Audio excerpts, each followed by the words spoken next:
जय हिंद दोस्तों।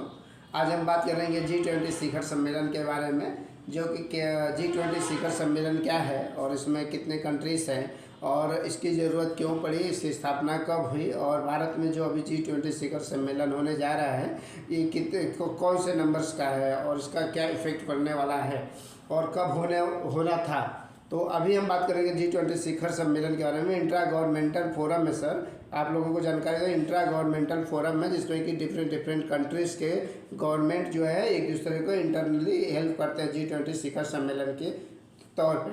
पहला चीज़। दूसरा चीज़ है इसकी स्थापना, इसमें G20 शिखर में 19 कंट्री ही इन्वॉल्व हैं। 19 कंट्री, 20 नंबर्स पे जो है वो यूरोपियन यूनियनाइट्स है। यूरोपियन यूनियनाइट्स जिसमें कि 27 स्टेट्स आते हैं। यूरोपियन यूनियनाइट्स के 27 स्टेट्स आएंगे और 19 कंट्रीज़ होता है। इसकी ज़रूरत क्यों पड़ेगी? Together we want to help to each other in all the sectors, जिससे कि हम एक दूसरे का सहायता कर सकें और देश के विकास में एक दूसरे को सहायता कर सकें। मुख्य रूप से यही था। अभी इकोलॉजिकल चेंजेस हो रहे हैं, ग्रोथ एंड डेवलपमेंट में तमाम तरह के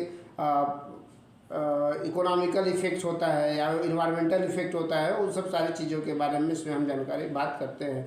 G20 शिखर सम्मेलन के में बात करते हैं। उसके बाद कंट्रीब्यूशन क्या, जो 20 कंट्री हैं इसमें total 20 countries involve in this G20 शिखर सम्मेलन, जिसमें कि इकोनॉमी में उन सब का क्या रोल है इसके बारे में हम बात करने के लिए 85% जो उनका ग्लोबल GDP में योगदान होता है। 20 कंट्री जो हैं टोटल 20 के उनका टोटल जो होता है उसका 85% ऑफ ग्लोबल GDP में उनका योगदान है और 75% जो होता है ग्लोबल ट्रेड में उनका योगदान होता है। 75% ग्लोबल ट्रेड में और वही 2/3 ऑफ ग्लोबल पॉपुलेशन।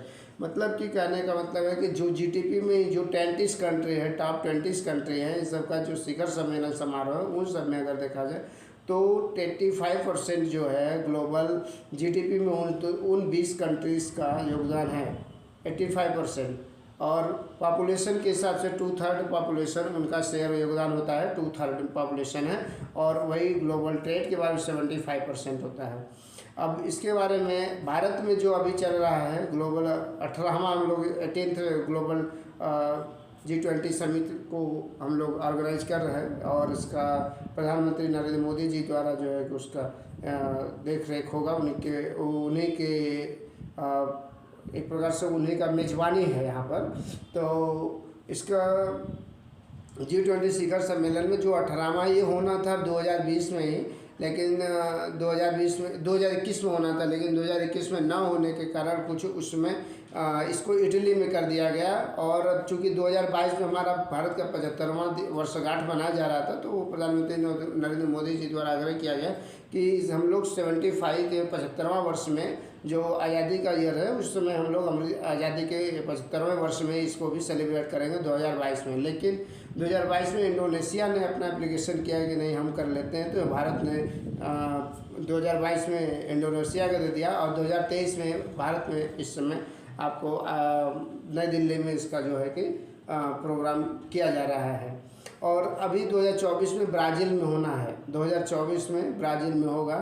इस तरह से अगर हम पूरा जो ग्लोबल अगर देखे जाए G20 शिखर सम्मेलन में, तो हम पूरा स्टडी करते हैं तो ये इस तरह से होता है कि इसमें 19 कंट्री हैं। इंट्रा गवर्नमेंटल फोरम है, 19 कंट्रीज़ है, एक यूनियनाइट्स है और इसकी ज़रूरत क्यों है? ग्लोबल एक दूसरे का हेल्प करने के लिए और प्रमोशन के लिए, डेवलपमेंट के लिए और मैक्रो इकोनॉमिक्स को बढ़ावा देने के लिए। माइक्रो इकोनॉमिक्स क्या होता है कि छोटे लेवल पे जब हम कोई इकोनॉमिक्स स्टडी करते हैं तो माइक्रो इकोनॉमिक्स होता है, और जब हम बड़े लेवल पे इंट्रा गवर्नमेंटल का केस को स्टडी करते हैं इकोनॉमिक्स के हिसाब से, तो मैक्रो इकोनॉमिक्स हो जाता है। और कंट्रीब्यूशन क्या है, जो 20 कंट्री हैं उनका हमारे वर्ल्ड में क्या कंट्रीब्यूशन है, तो 85% उनका ग्लोबल GDP में ग्लोबल GDP में जो है उनका 85% होता है और 75% उनका ग्लोबल ट्रेड में है और 2/3 ऑफ पॉपुलेशन, 2/3 पॉपुलेशन में उनका जो है कि योगदान है। इस तरह से इस चीज़ को हम लोग कंट्रीब्यूशन को देख लिया। और भारत में 18वां हम लोग अगर कोई पूछता है इफ़ यूनिवर्स आस्क देम तो विच रैंक सर या कौन से नंबर का हो रहा है, तो हमारा 18वां रैंक का हो रहा है, जिसमें कि इसको 30 दिसंबर से 1 दिसंबर से 30 नवंबर के बीच जो है कि एक 1 ईयर का पीरियड होता है, इसी के बीच में G20 शिखर सम्मेलन किया जाता है। और अभी हमारे पहले अभी G20 इटली में 2021 में इटली में हुआ, जो कि भारत में होना था। 2022 में भी भारत में होना था, लेकिन इंडोनेशिया में हो गया। 2023 में इंडिया में हो रहा है और 2024 में ब्राज़ील को होना है, ब्राज़ील में होगा, प्रस्तावित है अभी तक। ठीक है, इस तरह से सारी जानकारी आप लोगों को हम G20 शिखर सम्मेलन के बारे में दे दिया है। इसका अगर देखना है तो वाराणसी में अभी जाइएगा, एयरपोर्ट बहुत अच्छी झांकी इसकी बनी हुई है, आप लोग जाके देख सकते हैं। धन्यवाद।